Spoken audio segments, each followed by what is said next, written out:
Hello, Christian Hacking here from CBR UK, bringing you the abortion news updates from this week. Thanks for tuning in.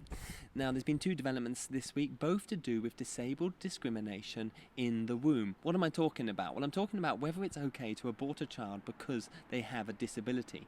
Now, two things happened. Firstly, in Northern Ireland, the Northern Irish Assembly voted 40 to 46 against the imposition of the new abortion regulation, but they did so specifically because of the way that it discriminated against people of disability.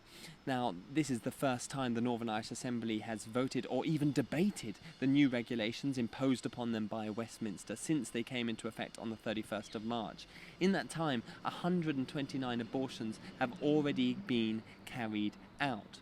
Now, although the vote in Northern Ireland is not legally binding for Westminster, it does send a clear message to Westminster MPs that Northern Ireland is not happy with what's going on. And that is a fact that you need to make your MP aware of by the 22nd of June, because that's when Westminster MPs vote on whether to approve or disapprove of the new regulation. If they disapprove it, then it will have to be redrafted a third time and some of the extremism taken out.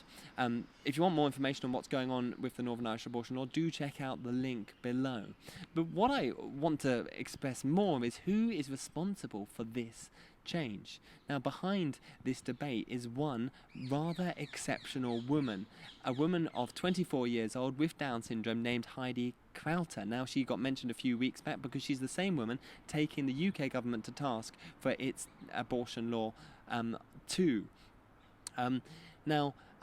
Heidi was pivotal in this week's events because Heidi contacted all the MLAs in Northern Ireland, telling them how offended she was by these new abortion laws. And in so doing, she's wielded a battle axe in defence of the vulnerable. And also, she's carved steps into the ice for the Northern Irish Assembly to climb. In the debate leading up to the vote, Heidi's name was quoted an astonishing 37 times. That's more times than all the pro-abortion key phrases put together. What does this teach us? Well, it teaches us that there's power in names, because names tell stories and stories change hearts. So Heidi, if you're watching this, really well done, keep it up, and we wish you every success on your up-and-coming marriage to Tom on the 4th of July.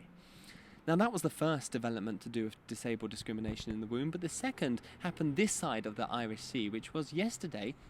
A new bill banning abortion for minor disabilities had its first reading in the House of Commons. The bill, Abortion, Clef Lip, Clef Pallet and Club Foot, will now proceed to its second reading and vote at a date yet to be disclosed.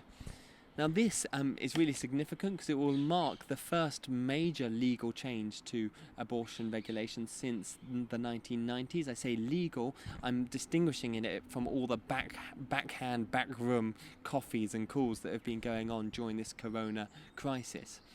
And who is responsible for this bill? Well, it's two MPs, Carla Lockhart and the faithful Fiona Bruce, whose eldest son actually had clubfoot when he was born.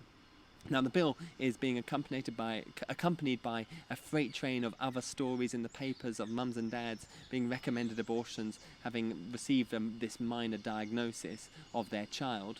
And this law, it's really timely that it should come through, because this is not an abstract issue.